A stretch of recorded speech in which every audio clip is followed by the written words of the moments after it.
네, 북한이 중대 제안을 먼저 실행하겠다는 유화 제스처를 잇따라 보인 데 대해서 박근혜 대통령은 위장 평화 공세라고 판단하고 안보태세에 만전을 기하라고 지시했습니다. 네, 새해 들어 진전되는 듯했던 남북관계 이대로 얼어붙는 게 아니냐는 우려도 나오고 있는데요. 남북관계 전문가들과 함께 진단해 보겠습니다. 이수석 국가안보전략연구소 수석연구위원 김용현 동국대 교수 나와 있습니다. 두 분 안녕하세요. 네, 안녕하십니까. 안녕하십니까. 네. 자, 먼저 이 박근혜 대통령이 이 북한의 중대 제안에 대해서 위장 평화 전술이라고 평가를 했는데 네. 일단 그 박 대통령이 언급한 내용, 이 그래픽 보면서 질문을 드리도록 하겠습니다. 이 북한이 선전 공세를 할 때일수록 대남 도발 등에 철저히 대비하는 철통 같은 안보 태세에 만전을 기해야 할 것이다. 근데 이 대통령이 해외 순방 중에 이 북한의 어떠한 이러한 문제에 대해서 언급하는 것도 상당히 이례적이었어요. 왜 박 대통령이 이렇게까지 언급한 배경은 어떻게 보십니까? 두 가지 측면을 봐야 될 것 같은데요. 하나는 이제 북한이 그동안의 행태를 보면 남관계를 풀어가는 데 있어서 그런 그 평화 공세랄지 이런 것들을 펼치고 대화 공세를 펼친 이후에 군사적인 그 무력 시위랄지 이런 것들이 과거에 있었다. 이런 차원에서 사전 예방적 차원에서 이제 그런 이야기가 나왔다 이렇게 볼 수 있을 것 같고요. 네. 그럼에도 불구하고 대통령께서 해외 순방 중에 이런 그 남관계 차원에서의 그런 그 북한에 대한 언급을 그렇게 강하게 하는 것이 또 한반도의 어떤 군사의 긴장과 관련돼서 외부 세계에 봤을 때는 또 상당히 부담감을 줄 수도 있다 이런 점에서 좀 더 신중하게 접근할 필요도 있지 않느냐. 다시 말씀드리면 지금의 그 한반도의 상황이랄지 이런 부분들의 관리는 대단히 중요하지만 그러면서도 이것이 또 너무 강하게 한반도의 긴장 상태로 비춰지는 이런 쪽의 모습은 바람직하지 않다 이런 점에서 대통령의 발언이 좀 더 신중하게 나왔으면 하는 바람도 있습니다. 네. 북한에 대한 이제 대원칙을 다시 한번 확인했다고도 볼 수 있을 것 같은데요. 이 같은 정부 대응을 어떻게 봐야 될까요?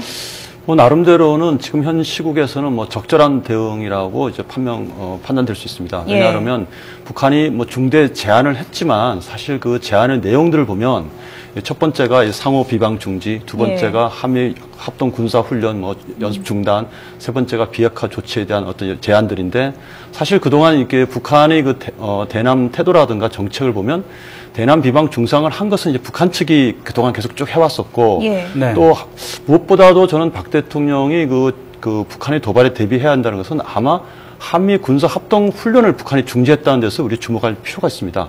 우리는 늘 방어적인 훈련 차원에서 해온 것을 북한이 중대 제안이라고 하면서 그 항목에다 포함했다는 것은 우리 한국이나 미국 측이 훈련을 하지 말라는 그런 노림수 속셈이 제일 크다고 보기 때문에 이런 북한의 중대 제안이 사실상은 우리 한국 내부를 좀 갈등을 유발시킨다든가 의견을 좀 분열시키면서 북한의 그 선동 공세에 말려들 소지가 있기 때문에 이럴수록 그 대남 도발에 대비해야 된다. 아마 그런 이야기를 하신 게 아닌가 그런 생각이 듭니다. 네. 그런데 좀 북한이 이 유화 공세를 펼치는 게 지난주 목요일이었죠. 그 이달 30일부터 상호 비방 중상 중지하고 물론 한미연합 군사 연습을 중단하면 남북 이산가족 상봉 문제도 잘 풀릴 것이다. 이렇게 전제 조건을 달기도 했습니다. 이에 대해서 우리 통일부에서는 이 호도하는 이 선전전이다. 그래서 이 먼저 행동으로 보여다. 이렇게 얘기를 했고 또 다시 이제 노동신문이 어제였죠. 유화적인 이 남북 평화 공세를 펼치고 있는데 이런 부분은 어떻게 봐야 하겠습니까?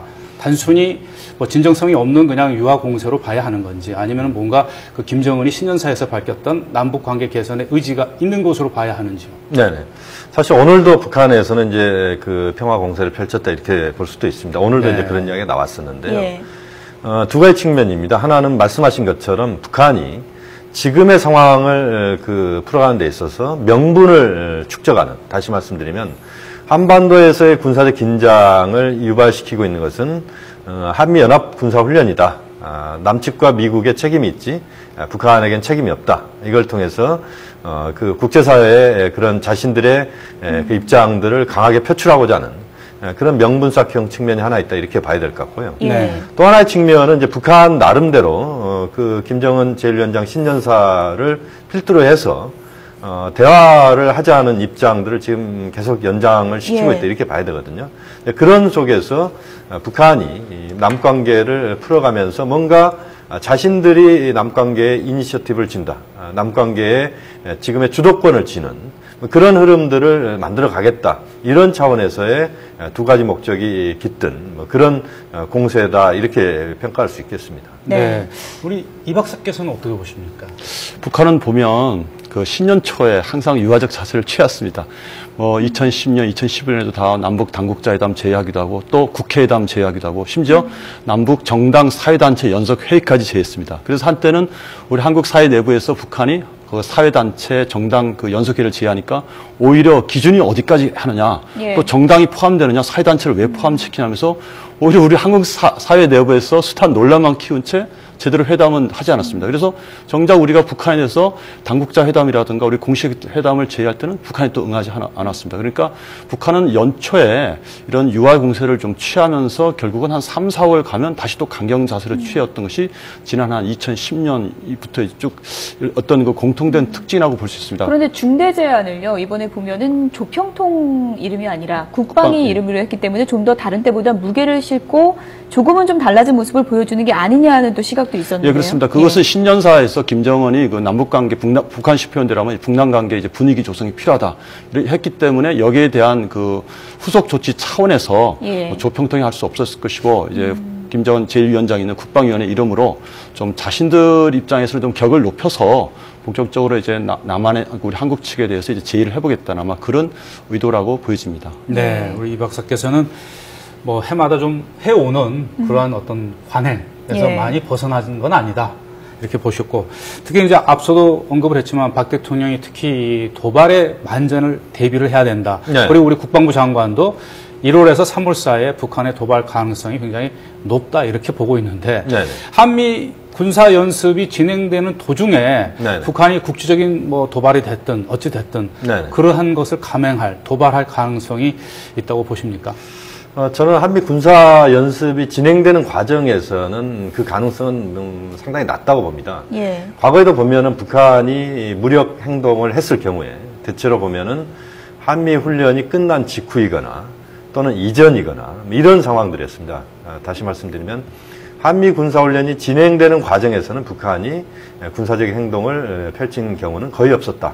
그렇게 보면 우리가 그 국방당국이 특히 주의해야 될 부분들은 한미 군사훈련 끝난 직후 뭐 이런 상황들에 대해서는 그 대비태세는 분명히 해야 된다고 봅니다. 다만 중요한 것은 그런 상황들이 지금 매해 반복된다라는 말씀을 이제 이수석 위원님도 하셨습니다만 그것이 결국 한반도에서 늘 군사적 긴장을 그 1월에서 3월 사이에 늘 만들어냈던 이것을 계속 악순환을 앞으로도 계속 할 것이냐는 문제입니다. 이제는 이제 그 고리를 끊어야 된다라고 보는데요.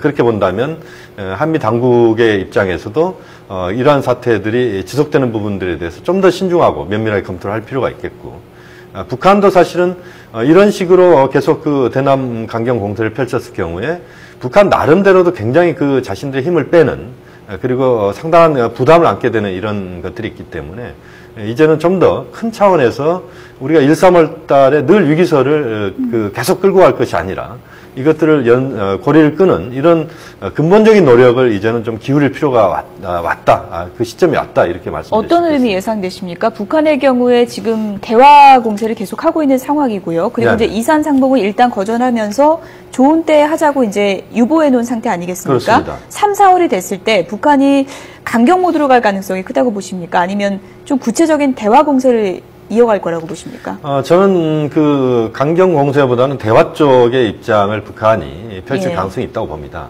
물론 이제 한미 군사 훈련이 진행되는 시기, 그다음에 그 한미 군사 훈련을 북한 입장에서는 이제 중단시켜야 된다는 이런 목적하에서 강하게 대미 대남 말로써 공세를 세게 펼칠 가능성 분명히 있습니다. 그렇지만 이제 그 이후에 만약에 북한이 연평도급의 무력 시위를, 무력 행동을 했을 경우에는 박근혜 정부 임기 앞으로 4년 동안 남관계는 거의 없다 이렇게 봐야 되거든요. 또 역시 핵 문제를 풀어가는 데 있어서도 상당한 북한에 부담을 주고 김정은 제1위원장의 방중에도 상당한 어려움을 가중시킬 수밖에 없다. 후폭풍이 너무 크다 이런 점에서 북한이 말로서는 세게 나올 수 있지만 행동까지 갈 가능성은 저는 그다지 높지 않다. 뭐 그렇게 전망을 할 수 있겠습니다. 네, 이 박사께 질문을 드리겠습니다. 이 북한의 중대 제안에 대해서 뭐 앞서도 언급을 했지만 위장 평화 공세다. 우리 정부 당국에서 이제 반박을 했습니다. 그럼에도 불구하고 그 다음 날 북한에서는 뭐 노동신문을 통해서 대남 어떻게 좀 비방을 안 하면서 계속 유화적인 제스처를 폈거든요. 그래서 한미 일각에서는 한미연합 군사 연습을 어떤 수준으로 하느냐에 따라서 어떤 뭐 남북 관계 어떤 대화 분위기가 뭐 조성이 될 수도 있고 또 어떤 뭐 이 남북 지금 경색된 국면 말 그대로 북한이 그 자꾸 대화 지역의 어떤 분위기 개선을 요구하고 있는 어떤 실마리도 풀릴 수 있지 않을까 뭐 이런 의견도 있던데요. 그게 바로 북한이 원하는 노림수죠. 네. 우리가 지금까지 해왔던 훈련 그것은 네. 남북관계 차원을 떠나서 그건 우리의 방위와 관계된 문제이기 때문에 지금까지 해온 대로 하면 되는데 북한은 그 이전부터 항상 그 90년대도 마찬가지고 팀스리트 훈련을 막으려고 여러 가지 그 또 제안도 했었고 지금도 그런 우리의 그런 정상적인 군사 훈련을 중단시키기 위한 여러 가지 노력들을 해오고 있습니다. 그래서 아마 저는 그런 얘기 자체가 나온 것이 바로 북한이 원하는 그 이제 바다라고 이제 볼 수 있고 그와 아울러서 제가 질문을 드리면 또 통일부에서 그럼 먼저 북한에서 실천적인 행동을 보인다고 했는데 그럼 구체적으로 그걸 보여라 했을 때 북한도 먼저 실천적으로 행동하겠다고 또 내놓지 않았습니까? 예. 어떤 행동이 될 것이라고 보십니까? 일단 뭐 남북 관계에서는 대남 비방 중상을 뭐 멈춰야 될 것이고 오늘자 그 북한의 노동신문에서도 그 한미 군사 훈련은 핵 침략의 서곡이라는 그 표현을 하면서 또 비난한 적이 있습니다. 그래서 네. 북한은 이런 한미 군사 훈련에 대해서 이 비난은 계속 멈추지 않을 것입니다. 그렇지만 이 남북 관계에서는 일단은 그 이산가족 상봉 문제에 대해서 좀 북한이 전향적인 자세로 나올 수가 있고 또 금강산 관광 그 재개 문제에 있어서 그동안 북한은 우리가 그 제시했었던 그 진상조사라든가 사과 문제라든가 재발 방지 보장 책에 대한 이야기들을 북한은 제대로 하지 않고 있습니다. 그래서 그 이산가족 상봉 문제와 또 금강산 관광 재개 문제에 관해서 북한이 좀 전향된 자세, 뭐 사과라든가 저는 북한이 사과까지는 하지는 않을 것 같아요. 그렇지만 네. 여기에 이런 재발하지 않는 그런 뭐 보장 문제라든가 여기에 대해서 좀 북한이 좀 태도로 나온다면 또 그동안 우리 한국이 계속해서 주장해왔던 그 인도주의적 그 지원, 교류 이런 문제에 대해서 북한이 좀 전향적으로 나온다면 남북 관계에서는 좀 실마리를 풀어갈 계기가 되지 않겠는가 네. 생각해 봅니다. 북한이 뭐 중대 제안 같은 것은 뭐 전에도 여러 번 했지만 네. 실천적인 행동을 먼저 보여주게 될 것이다. 이런 네. 언급은 상당히 좀 이례적이었던 거죠. 그렇습니다. 지금 이제 말씀하신 것처럼 북한이 먼저 사실은 이제 자신들이 그 한미 군사훈련을 중단시키기 위해서 자신들이 먼저 실천적인 행동을 하겠다 이런 이야기를 꺼냈습니다. 예. 아마 이제 동계훈련을 중단한달지 또 북한이 연평도를 마주보고 있는 그 북한의 그 사군단 지역인데요.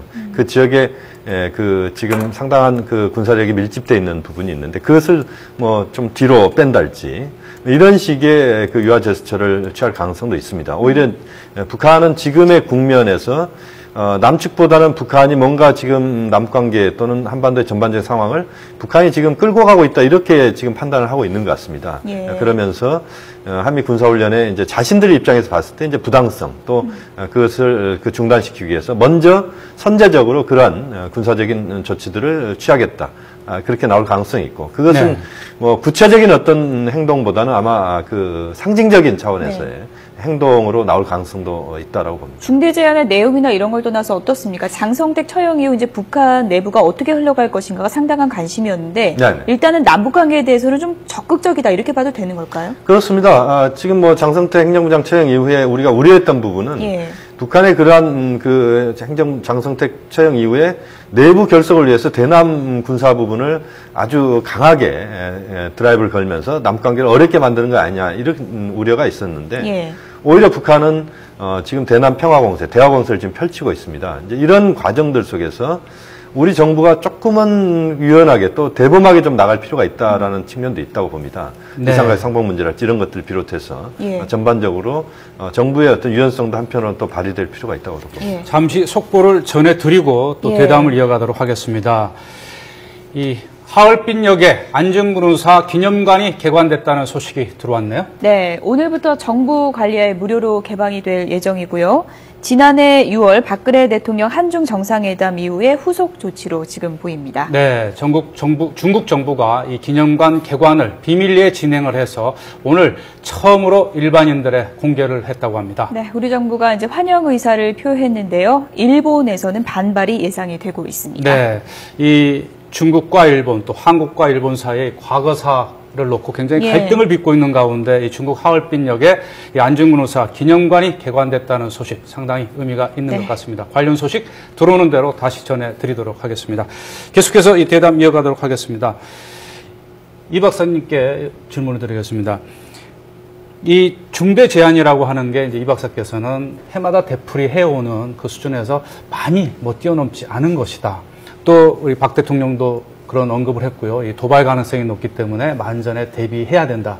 지난해 꽁꽁 얼어붙었던 이 남북 관계가 지금과 같이 계속 어떤 실마리가 풀리지 않는다고 하면 이산가족 상봉 문제라든지 금강산 관광 재개 문제 여러 가지 지금 개성공단은 그래도 뭐 정상화는 뭐 순조롭게 진행이 되고 있는데 그럼 남북 대화 국면이 쉽게 분위기 조성이 되지 않지 않겠습니까? 물론 이제 올해 연초부터 이제 북한이 대남 유화 정책을 굉장히 펼치고 있습니다. 그것은 뭐 과거와는 좀 다른 특성이 있습니다. 김정은이 신년사에서 얘기했었고 그것을 받아서 국방위원회에서 이제 중대 제한이란 이름 하에 상호 비방 중지라든가 이런 것을 했다는 자체는 과거와는 좀 보기 드문 현상일 수 있습니다. 그러나 본질적인 특성이 이제 변하지 않았다는 점에 우리 유의할 필요가 있고 그렇지만 또 남북 관계는 마냥 그 북한을 우리가 무조건 뭐 믿을 수 없다 이렇게 하면 또 안 되기 때문에 어떻게 하든 북한을 또 대화의 장으로 끌어들일 필요는 있습니다.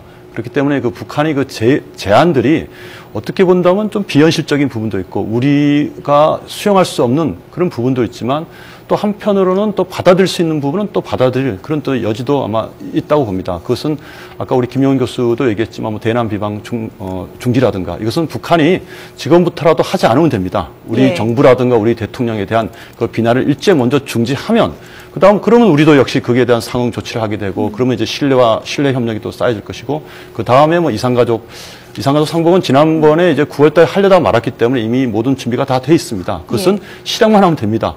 뭐 그런 문제라든가 이것은 우리가 그 남북 간에 합의만 하면 쉽게 해결할 수 있는 문제이기 때문에 그것을 먼저 실타래처럼 끌어내서 한 3, 4월 정도 뭐 남북 당국자회담을 통해서 풀어나간다면 남북 관계는 뭐 지금의 정체 상태보다는 좀 한 단계 진일보된 그런 형태로 나갈 수 있다고 보여집니다. 남북관계나 육자회담 얘기할 때 이제 가장 지금 중요한 외교적 변수가 방중 문제 아니겠습니까? 네. 가능하다고 보십니까? 아니면 언제쯤 이루어지게 될까요? 역시 이제 김정은 제1위원장의 방중이 상당히 관심에 초점이 되고 있는 게 사실입니다. 외교 일선에 이제 최초로 나가는 것이기도 하고 북중 관계를 우리가 잘 봐야 되는 부분이 또 있기 때문에 상당히 우리가 그 관심을 갖고 보고 있는데요. 북한 아마 최대한 서두르려고 하는 것 같고 그렇지만 이제 중국 입장에서는 핵 문제와 관련된 부분에서 북한에 어떤 식으로든지 뭔가 그 대화 제스처랄지 이런 것들이 나와야만 북한에 대해서 중국도 부담을 갖지 않고 김정은 제1위원장을 맞이할 수 있다. 이게 이제 현재 중요한 그 이슈인 것 같습니다. 이 문제를 이제 풀어가야 된다고 보는데 중국 당국 입장에서는 이제 김정은 제1위원장의 방중은 아마 올 상반기에는 거의 실현시킬 가능성이 저는 매우 높다고 봅니다. 이제 다만 이제 문제는 뭐냐면 핵 문제와 관련된 부분에서 대화로의 어떤 그런 흐름들이 좀 나와야 될 것 같고요. 또 지금 이수석 의원님도 말씀하셨습니다만 역시 올 봄까지 남관계가 뭔가 그 대화의 돌파구들이 마련될 필요가 있다. 이산가족 상봉 문제랄지 지금 북한이 대남 대화 공세를 펼치고 있는 중요한 이유 중에 하나는 사실은 남북관계랄지 또는 지금의 한반도의 어떤 군사의 긴장 상태를 떨어뜨리지 않고는 북한이 김정은 제1위원장의 방중이랄지 또는 핵 문제를 풀어가는 대화를 풀어가는 데 있어서도 어려울 수밖에 없다. 남관계를 좀 풀어야 다른 것들도 그 촉매작용을 통해서 그 상승할 수 있다. 이런 차원에서 북한의 지금 대남 공세가 대화 공세가 나오고 있다 이렇게 봐야 되거든요. 그런 점에서도 역시 북한의 김정은 제1위원장의 방중이랄지 또 전반적인 외교 활동이랄지 북핵 문제를 풀어가는 데 있어서도 남관계를 북한이 좀 더 그 유연하게 풀어가는 것이 필요하다고도 볼 수 있습니다. 네. 그리고 이 얼마 전에 이제 우리나라 조 외무부 장관하고 외교부 장관하고 또 미 국무부 장관하고 그 한미 이제 외교장관까지 하면서 북한의 돌발 사태에 대비해서 한미 간에 좀 더 긴밀하게 협의하는 어떤 협의체를 구성하자 이런 게 이제 또 보도에는 기존의 육자 회담이 전혀 진전이 없기 때문에 북한의 사태와 관련해서 새로운 다자 협의체를 구성하자 이런 것도 보도가 됐는데 지금 꽉 막힌 어떤 남북 관계라든지 이 북핵 문제 해결을 위한 어떤 이 협의체라든지 새로운 어떤 대화체 그런 가능성들이 자꾸 나오고 있는 이유가 어디에 있다고 보십니까? 그만큼 북핵 문제는 이제 풀기 어렵고 또 북한의 그 어떤 적극적인 해결 의지가 있지 않는 한 굉장히 해결되기가 난망하다는 이제 그런 이제 해석이라고 볼 수 있는데 이전부터 육자회담의 효용성에 대해서는 이야기들이 많이 있었습니다. 더 이상 육자회담이 이제 끝난 거 아니냐. 차라리 북한을 제외한 5자가 만나서 북핵 문제를 좀 국제적 차원에서 북한을 제외하고 북한의 체제라든가 어떤 여러 가지 북한의 리더십 문제와 결부시켜서 북핵 문제를 좀 해결했으면 좋겠다는 그런 이야기들은 좀 오고 갔었습니다. 그렇지만 그 이번에 한미 장관 회담이라든가 여기서 이제 논의된 것은 장성택 처형 이후에 북한의 정책 사실상은 그 준급변 사태나 다름없었습니다. 그리고 또 북한의 핵 문제가 어떻게 현재 그 김정은 체제에서 어떻게 해결될지 아직까지는 미수기 때문에 이런 문제들을 해결하기 위해서 아마 예비적 차원에서 모였고 또 육자회담 개최 여부는 중국의 또 어떤 결심이 필요합니다. 그러니까 북한을 빼고 5자가 모인다는 문제는 이 한미 간 해결할 수 있는 문제가 아니고 중국과 같이 협의할 문제인데 현재로서는 이 중국의 입장에 달렸다고 볼 수 있습니다. 중국은 북한이 3차 핵실험하면서 북한의 그 비핵화에 대해서 굉장히 적극적입니다. 아까 그 방중 얘기도, 김정은의 방중 얘기도 나왔는데, 이 정상 간의 회담에서는 뭔가 소득이 있어야 됩니다. 줄 게 없고 받을 게 없으면 회담 자체를 하지 않습니다. 근데 김정은이 만약에, 저도 이제 상반기 내나 올 초 이제 방중 가능성이 있다고 보는데, 이 방중을 하게 된다면 어떤 식으로든 핵 문제 얘기가 언급이 돼야 됩니다. 과거에도 김정일이 갔을 때, 그 후진타오 회담했을 때 핵 문제가 언급이 됐습니다. 그렇기 때문에 이 김정은 방중이라든가 이 정상 간 회담에서는 이 핵 문제가 조금이라도 논의될 그런 여지가 있고 그 사전에 어떤 합의가 있어야만 이제 가능한 것인데 현재 북한으로서는 아직까지는 그럴 의사가 없는 것으로 보입니다. 그렇기 때문에 이 중국에 가서도 줄 것도 없고 또 중국 입장에서도 북한한테 경제협력이라든가 이런 걸 줘야 되는데 현재 국제정세 3차 핵실험하고 유엔 대북 제재를 받고 있는 북한에게 경제 지원이라는 또 다른 어떤 군사 지원이라는 것을 할 수가 없는 상황이기 때문에 저는 아직까지는 이 북중 관계도 굉장히 좀 미지수고 그렇기 때문에 그 육자회담에서 중국이 선뜻 먼저 북한을 제외하고 5자 회담을 한다든가 아마 그렇게 하지는 좀 곤란하다 저는 이렇게 보입니다. 우리 김용현 교수 어떻게 전망하십니까? 역시 이제 지금의 그 핵 문제를 풀어가는 방식과 관련된 부분에서 여러 가지 논란이 있었습니다. 그렇지만 이제 그 5자 또는 북한을 제외한 나머지 국가들이 북한을 압박하는 이런 형태의 그런 핵 문제 해법은 현실적으로 불가능하다 이렇게 봅니다. 특히 이제 중국이 어떻게 거기에 반응하느냐 하는 부분인데요. 역시 중국 입장에서는 북한의 비핵화는 분명히 중국의 중요한 외교 목표입니다만 그러면서도 북중 관계의 근본적인 관계를 훼손시키는 이런 것은 또 북한에 대해서 중국은 또 절대 하지 않겠다. 이게 또 중국의 입장이거든요. 이런 점에서 본다면 역시 지금으로서는 최선일 수는 없지만 차선으로서는 최선인 육자회담 재개를 통해서 문제를 풀 수밖에 없다. 이렇게 보고 보다 중요한 부분은 이제는 한국과 미국, 중국이 상호 간에 협조를 얼마만큼의 수준에서 할 수 있느냐. 특히 북한의 비핵화 관련된 부분에서 한미 중의 협력 구도를 어느 정도 수준에서 만들어내느냐. 이게 가장 중요하다고 봅니다. 그 협력 구도 속에서 북한을 한편으로 설득하고 또 한편으로 압박하는 이런 과정에서 북핵 문제에 접근하는 것이 바람직하다. 이렇게 본다면 역시 우리에게 중요한 것은 한미 간의 협조, 그다음에 한중, 그다음에 한미 중의 협조. 이 부분이 대단히 중요하다고 봅니다. 미국 게이츠 전 장관 회고록 봤을 때도 2009년에 미중 간에 이미 급변 사태에 대한 논의가 있었다고 나오지 않습니까? 최근에 북한의 이제 흐름을 봤을 때요. 장성택 처형 이후 이제 급변 사태 얘기가 많이 나오는데 이런 논의가 좀 관련국들 간에 좀 확산될 가능성은 좀 크다고 보십니까? 역시 이제 그 부분도 중국이 어떤 반응을 보이느냐에 따라서 달라진다 이렇게 봐야 되는데요. 중국 입장에서는 아마 북한의 급변 사태 이 부분에 대해서는 상당히 신중하게 접근할 가능성이 높습니다. 또 그것이 그 북한을 자극하는 쪽으로 갈 가능성이 높은데 중국이 그러한 입장에 동참한다면 북한으로서 상당한 또 부담과 중국에 대한 또 부정적인 입장을 표출할 수밖에 없다. 이런 점에서 예. 중국이 그러한 그런 강한 북한에 대한 그 급변 사태를 이야기할 가능성은 높지 않다. 그렇게 보면 사실상 지금의 북한의 김정은 체제에 대한 평가를 우리가 객관적으로 해내야 됩니다만 북한의 지금 상황이 정치 상황이 그렇게 아주 급변 사태를 논의할 만큼 그렇게 안 좋은 쪽으로 가지는 않고 있다. 다시 말씀드리면 김정은 체제가 상당 부분 지금 안착하고 있다 이렇게 봐야 된다고 봅니다. 그렇게 보면 너무 급변 사태 쪽으로 우리가 접근하는 것은 그 향후에 북한 문제를 풀어가는 데 있어서 바람직하지 않을 수도 있다고 봅니다. 네, 이 김정은 집권 3년 차가 돼서 뭐 북측에서도 계속 뭐 대남 유화공사라는 게 어떤 전략적인 측면에서 해오는 것도 있지만 뭔가 남북관계 개선에 어떤 실마리를 풀어서 뭐 경제 원조라든지 아니면 또 북중 관계라든지 대미 관계라든지 여러 가지 좀 변화를 하려고 하는 그 시도를 하기 위해서는 북측에서도 뭔가 행동으로 보여줘야 될 텐데 어떤 부분이 우리나라와의 어떤 관계 개선에 실마리를 풀 수 있는 단초가 될 수 있을까요? 아까 말씀드린 대로 일단은 신뢰회복이 중요하죠. 우리가 북한이 제안을 해도 사실은 믿지 못하는 분위기가 있습니다. 아까 말씀드린 대로 뭐 군사훈련 중지하라든가 뭐 이런 얘기를 하니까 우리 입장에서는 정상적으로 하고 있는 것을 중지하라니까 믿을 수가 없는 거죠.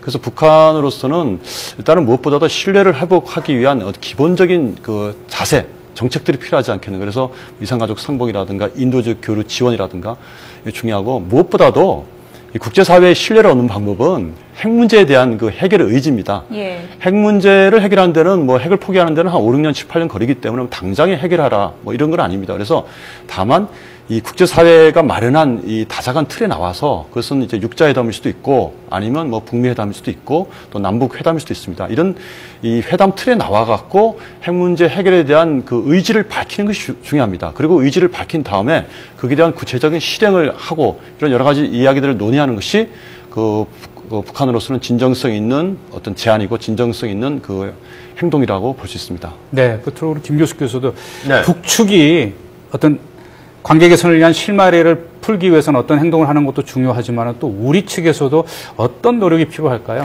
그렇습니다. 지금 말씀하신 것처럼 지금의 그 남북관계 상황은 이명박 정부 임기 5년, 그다음에 박근혜 정부 임기 1년, 6년 동안 사실은 삿바싸움을 벌인 겁니다. 예. 남북 당국이 강대강의 이 대결 구도 속에서 서로 길들이기를 하는 이런 흐름이었다 이렇게 봐야 되고 현재도 역시 그 연장선상에 있다고 봅니다.